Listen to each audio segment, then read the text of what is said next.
El 6 de junio de 1944 se conoce en la historia como el Día D. 156.000 soldados aliados, 7.000 embarcaciones, 11.000 aviones y más de 24.000 paracaidistas iniciaron lo que se conoció como la Operación Overlord, el asalto anfibio más ambicioso y complejo jamás ejecutado. Bajo el mando del general Eisenhower, las fuerzas aliadas lanzaron una ofensiva masiva cruzando el Canal de la Mancha para quebrar el Muro del Atlántico, la extensa línea de fortificaciones alemanas que protegían la Europa ocupada. El asalto se dividió en 5 sectores: Utah, Omaha, Gold, Juno y Snow. En la playa de Omaha, la batalla alcanzó su punto más dramático. Al finalizar el día, más de 150.000 soldados aliados habían pisado suelo francés, logrando establecer una cabeza de playa estable, aunque el costo humano fue devastador, con aproximadamente 10.000 bajas entre muertos y heridos. El ejército alemán, muy debilitado luego de su derrota ante la Unión Soviética en el frente oriental, sufrió entre 5.000 y 9.000 bajas. El día D fue el comienzo de la derrota definitiva de Alemania. En unos meses París sería liberada y en menos de un año terminaría la guerra en Europa, con la caída de Berlín. En este video no vamos a hablar de la guerra, vamos a mostrarles lugares desde una perspectiva humana, sin bandos, sin banderas, sin héroes de Hollywood. Acompáñenme, mi nombre es Carlos y esto es Autocaravana Práctica Historias en la Ruta.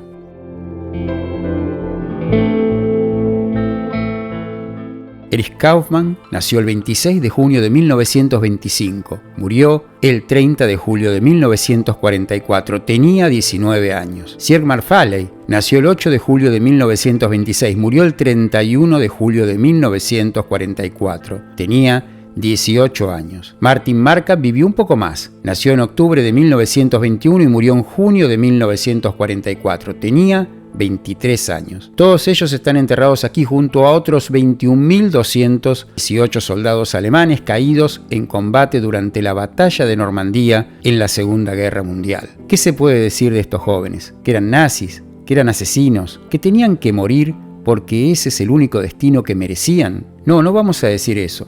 Porque ya saben, la historia la escriben siempre los que ganan y la escriben como les conviene. Prefiero decir que la muerte de esos jóvenes fue la consecuencia de esas decisiones criminales que toman los políticos que siempre en las guerras están muy lejos del frente. La mayoría de los que están enterrados aquí seguramente eran muchachos arrancados de las granjas de Baviera, de los barrios bajos de Berlín, de los muelles de Hamburgo. Gente pobre porque, ya saben, los que pelean y mueren en las guerras son siempre los pobres. Muchachos que tenían un futuro por delante, casarse, tener hijos, vivir la vida y con suerte morir ya viejos en su tierra. Pero no fue así. El mundo no ha cambiado demasiado en estos 80 años. Hoy nos quieren convencer no solamente de que las guerras son necesarias, sino también de que son justas. Y hay que acabar con el enemigo porque este amenaza nuestro estilo de vida, que por supuesto es el mejor y el único aceptable. Todo lo demás debe ser eliminado. Y qué paradoja, ¿no? Porque este cementerio fue en sus comienzos un lugar donde se enterró juntos a americanos, alemanes, sin diferenciar rango, religión o nacionalidad. Esa virtud que tenían nuestros antecesores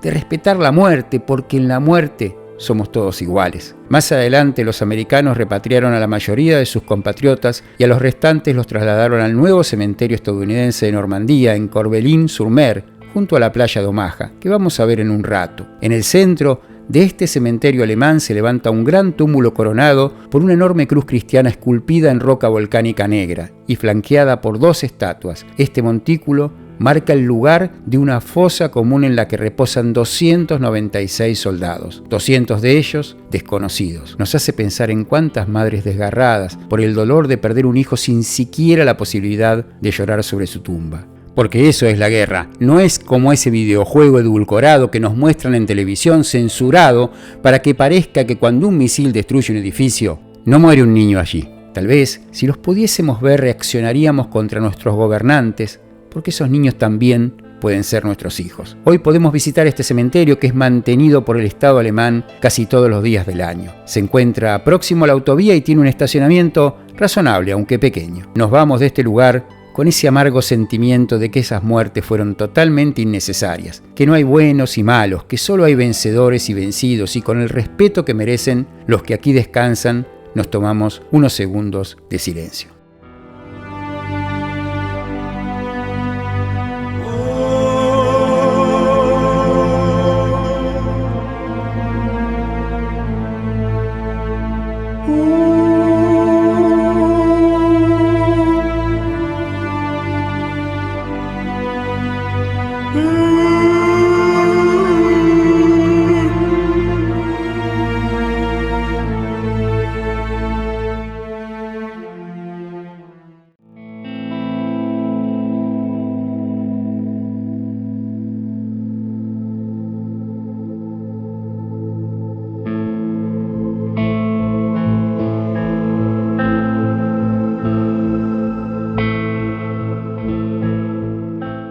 Sí, en la historia que nos contaron sobre el día D, sobresalen la épica, el sacrificio y la valentía. Nos dicen que miles de soldados aliados desembarcaron en las playas de Normandía aquel 6 de junio de 1944 para devolver la libertad a Europa. Estaban felices de hacerlo y no dudaron ni un segundo en entregar su vida para conseguir esa libertad.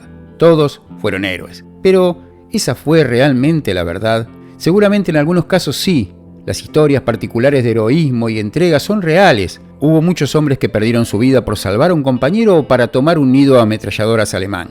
Pero para la mayoría de esos soldados, la realidad había sido hasta entonces, y fue ese día, muy diferente. Porque en esto, esos chicos eran muy parecidos a los alemanes. Jóvenes de 18 a 24 años, la mayoría provenientes de pequeños pueblos del interior profundo americano, que en raros casos habían pisado una gran ciudad o conocido otro estado. Gente de trabajo, sin mayor educación o pretensiones. Casi todos habían sido reclutados a la fuerza, aunque en su mayoría estaban convencidos de que iban a pelear por su país en una guerra justa. Pero la guerra no es como la cuentan las películas de Hollywood. Después de recibir una corta instrucción en su país, estos soldados fueron enviados en masa a Inglaterra.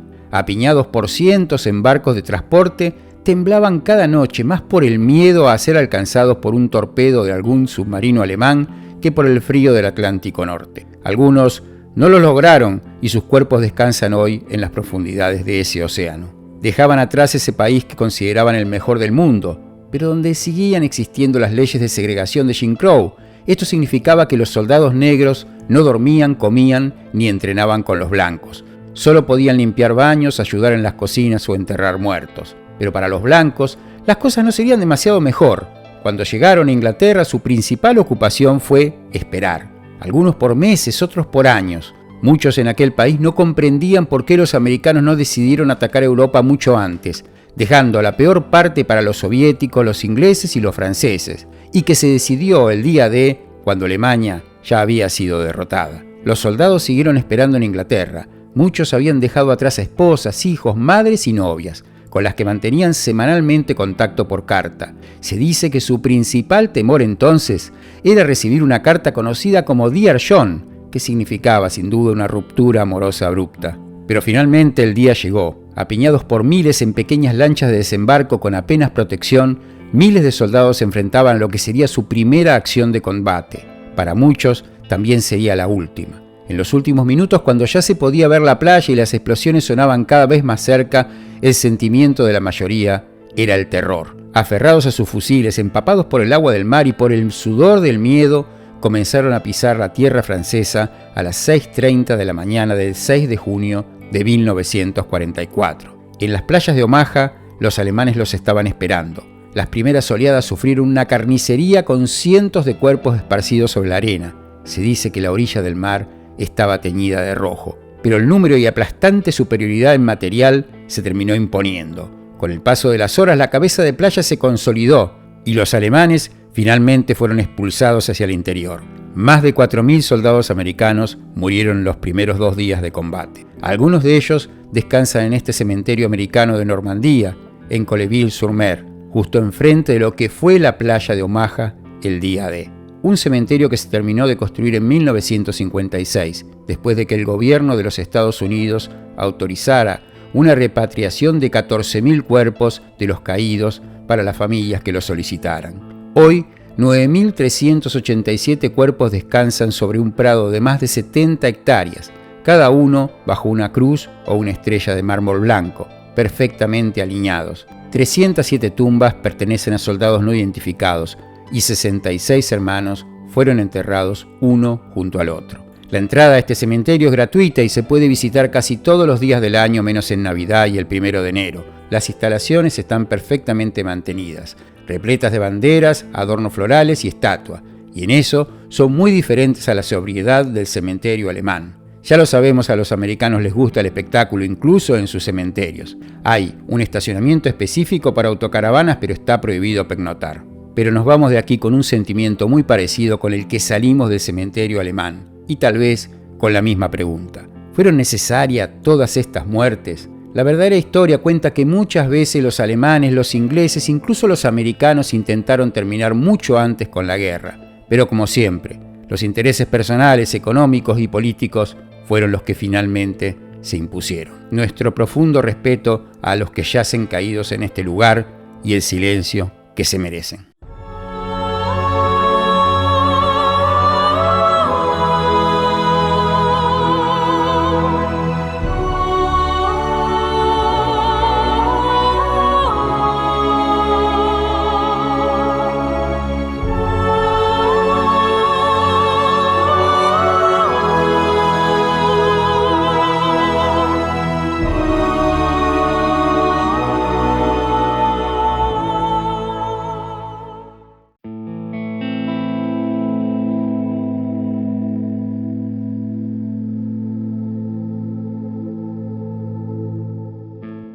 Dicen los historiadores que el Imperio Romano no cayó por culpa de sus enemigos, los bárbaros, sino porque cometió el error más grande que puede cometer un imperio: creerse invencible. La Alemania nazi estaba segura en 1941 que nadie podría derrotarla.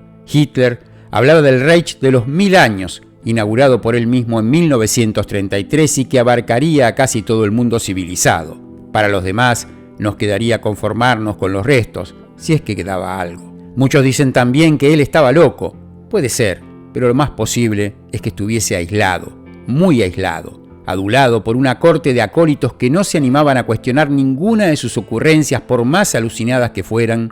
Un día, y cansado de la falta crónica de recursos naturales que sufría su Europa conquistada, decidió que lo mejor era invadir la Unión Soviética, que lo tenía todo. Total, eran unos campesinos retrasados sin ninguna chance de enfrentar la refinada maquinaria de guerra alemana. Y claro, si Francia no había soportado ni un año en el campo de batalla, ¿qué se podía esperar de esa gente del Este? Seguramente en menos de 6 meses la bandera del Reich ondearía sobre el Kremlin. Pero nada salió como estaba pensado. Los soviéticos contaban con un aliado que los alemanes habían ignorado: el invierno y la determinación de no permitir que se ocupara su territorio. Ya habían vencido a Napoleón en 1812, lo volverían a hacer a los alemanes. Eso sí, a costa de más de 22 millones de muertos, en respuesta a lo que se conoció como la Operación Barbarossa. 5 millones de alemanes murieron también en ese intento de invasión. Para 1944, cuando los aliados estaban preparando el desembarco en Normandía, Alemania ya estaba vencida. A muchos jóvenes les parecerá esto como un capítulo más de esa historia aburrida que estudiaron en la escuela.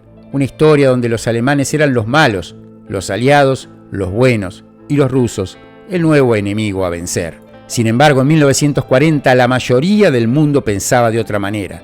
Alemania era ese lugar envidiado donde todo parecía ser de otro planeta. Su tecnología se encontraba decenas de años delante de los demás. Todo lo hacían mejor, más refinado, más preciso. Sus armas eran insuperables, sus militares sobrehumanos, sus hombres y mujeres ejemplares. Y sépanlo, por más que durante muchos años se ocultó esta verdad, muchos en el mundo querían ser como los alemanes. Y cuando recorremos estos búnkers y baterías de artillería en Neuer-sur-Mer, entre las playas de Omaha y Gol, muy cerca de Romanches, comenzamos a darnos cuenta de por qué mucha gente pensaba así sobre la tecnología alemana. Porque estas baterías contaban con lo mejor de la ciencia de avanzada para la época, un trabajo en metal impecable que garantizaba su precisión en eliminar blancos de manera más certera que cualquier arma aliada. Ópticas imposibles de fabricar en otro país, explosivos sofisticados y el personal mejor entrenado para operarlas. Lo que estamos recorriendo son solo 4 baterías y búnkers de los miles que se construyeron para el muro del Atlántico, una enorme línea defensiva construida por la Alemania nazi durante la Segunda Guerra Mundial para impedir la invasión aliada desde Reino Unido, que se extendía desde Noruega hasta la frontera con España. Los alemanes estaban seguros que estas defensas eran impenetrables, como también pensaron que Alemania era invencible. Se equivocaron en lo primero y también en lo segundo, porque los americanos contaban con algo que ellos nunca podrían igualar: la capacidad de producción en masa de todo lo necesario para la logística de la guerra. No importa cuántos aviones perdieran en el aire, cuántos barcos en el mar, cuántos tanques en el terreno. Todo lo podrían reponer más rápido, en mayor cantidad y sin importar demasiado su calidad o precisión.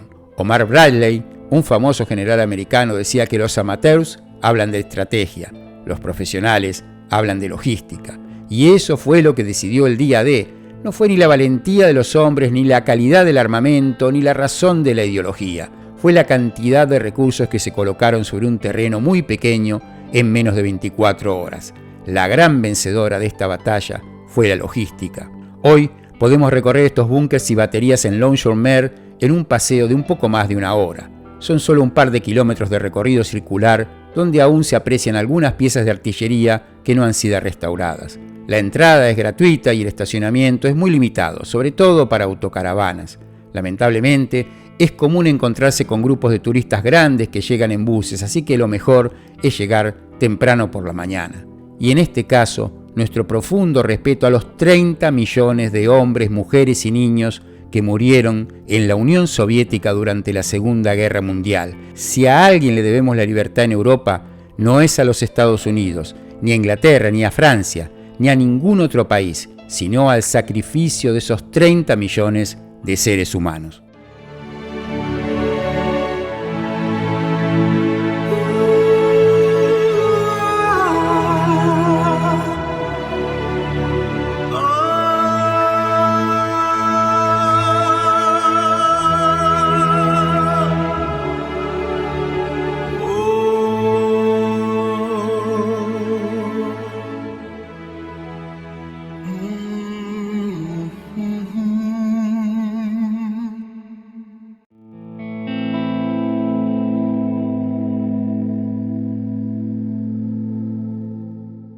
Algunos dicen que Arromanches-les-Bains es un museo viviente donde la historia se conecta con nosotros, con elementos concretos que podemos ver, tocar y sentir. Lo cierto es que después del día D, las necesidades logísticas de los aliados para que el desembarco, además de exitoso, fuera sostenible en el tiempo, pasaban por hacer llegar todo lo necesario desde Inglaterra. Y cuando decimos todo, significaba que se debería trasladar tanto el armamento, la munición necesarios para el campo de batalla, pero también lo cotidiano para poder afrontarla, desde la comida, las medicinas y la ropa, hasta el correo para aquellos que peleaban en el frente. Pero las costas de Normandía no eran las mejores para que los barcos de suministro pudieran atracar. Los grandes puertos naturales todavía estaban en poder de los alemanes. Cherbourg, Brest, Saint-Malo eran totalmente inaccesibles en ese momento y lo seguirían siendo por meses. Por eso los aliados decidieron construir dos puertos artificiales, uno en la playa de Omaha y el otro en Arromanches, que es el único del cual se conservan algunas ruinas. Para construirlo se utilizaron desde grandes bloques de hormigón, pontones de hierro y hasta barcos fuera de uso. Una obra de ingeniería que superó todo lo conocido hasta esa época. Lamentablemente, en la actualidad, Arromanches es más una experiencia comercial que una referencia histórica. Todo lo que se conserva, con excepción de los restos del puerto, parecen haber sido colocados expresamente para que los turistas tomen ese selfie imprescindible. Lo demás son algunas calles en las que el recuerdo del día D pasa por comprar alguna baratija made in China que seguramente olvidaremos en un cajón en nuestra casa. Después, comida basura, alguna heladería y comercios que explotan todo lo que se pueda de este evento histórico. Un cine de 360 grados se complementa con un museo y unas estatuas bien logradas que se encuentran a pocos metros de un parking para autocaravanas cuya única ventaja es su ubicación cerca de este pueblo y su vista privilegiada. Pagamos en mayo de 2025 11 euros sin ningún servicio adicional, aunque es posible hacer un cambio de aguas cuando funciona por aproximadamente 3 euros.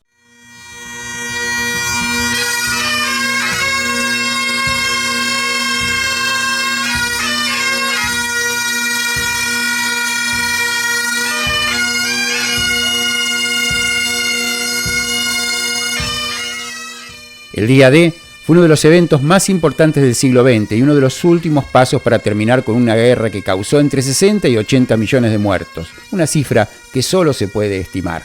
Más del 5% de la población mundial murió en esos años. El mapa geopolítico mundial se reescribió tras el conflicto, con Estados Unidos como claro beneficiario, una Europa destruida que perdió su identidad y su protagonismo, y la Unión Soviética que con los años desaprovechó la oportunidad de convertirse en una gran potencia.